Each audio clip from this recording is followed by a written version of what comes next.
It was natural beauty before I knew what natural beauty was.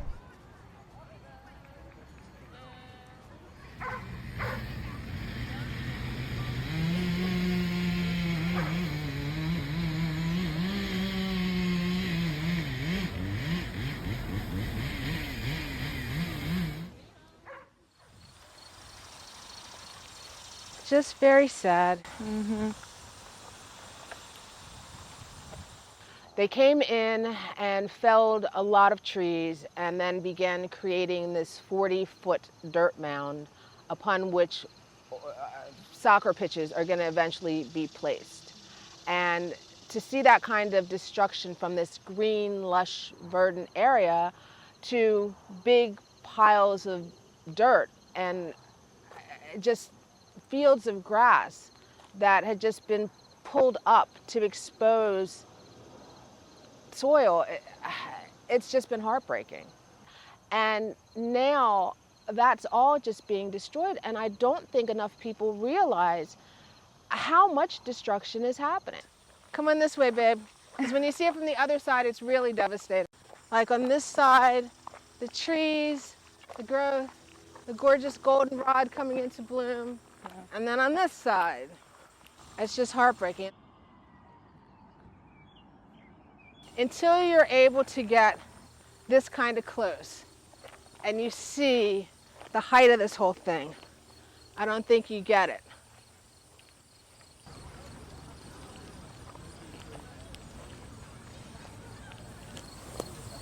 Yeah.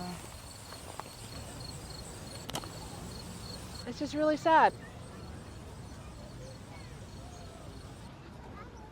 Because they have a legal document to say that they have the authorization to do this.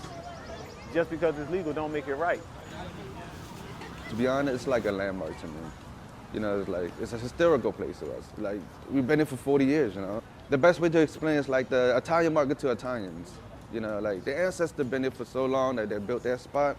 They feel like their heart and soul is a part of that community.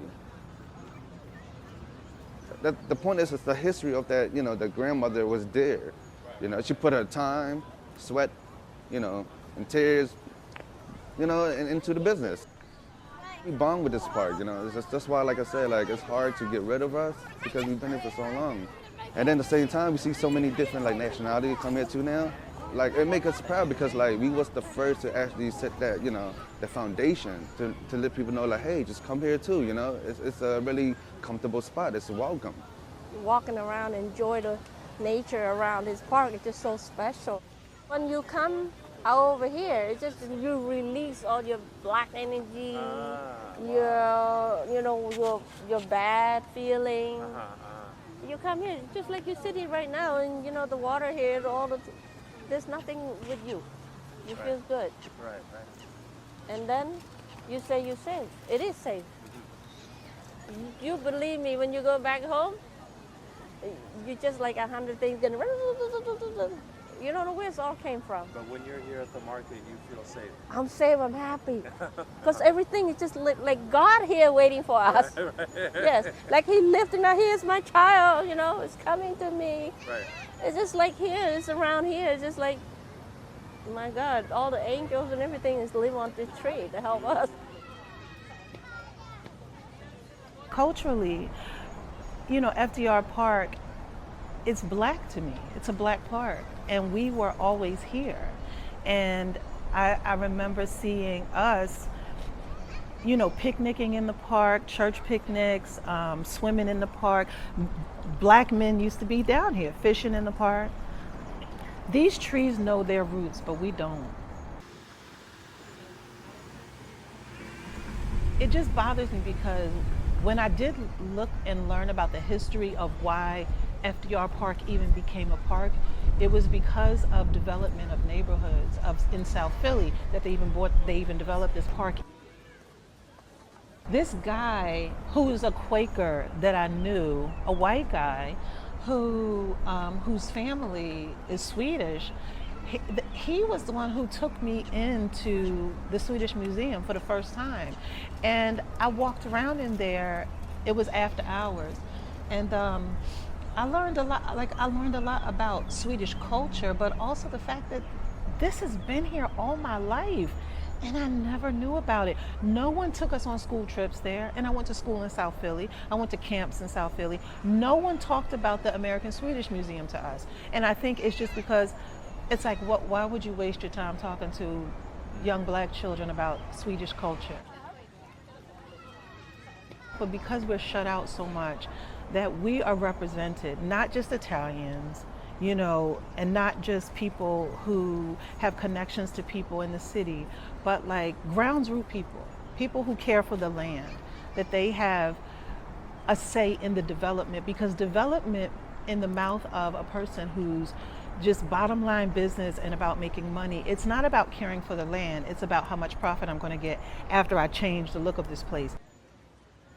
Access has been one of the big things that's changed. A lot of the trails that had been more maintained are no longer being maintained. It's almost as if they have their plan for what they want to do with this space, and now they're discouraging people from using the public space. The newness is also accompanied by losing access. Like, it's not, like, people often talk about development like, oh, what's the problem? Like, we're developing all of these new things. And it's like, yeah, but I don't have access to that space anymore. You know, it's like building a really expensive condo. It's like, yeah, we have new homes. Like, that's what's up, but I can't afford to live there, so I don't have new homes, you know. Yeah, maintain the space, make it beautiful, build beautiful structures, but everybody has access to it. So if I bring my little brothers or people bring their kids to FDR Park, they have places to play. Or, nobody here is saying, like, no, we don't want a soccer field. Don't ever bring a soccer field here. It's, I don't have access to the soccer field. So the future ideally would be develop new things that are beautiful and like fun to do that everybody can have access to. But we are definitely doing the complete opposite.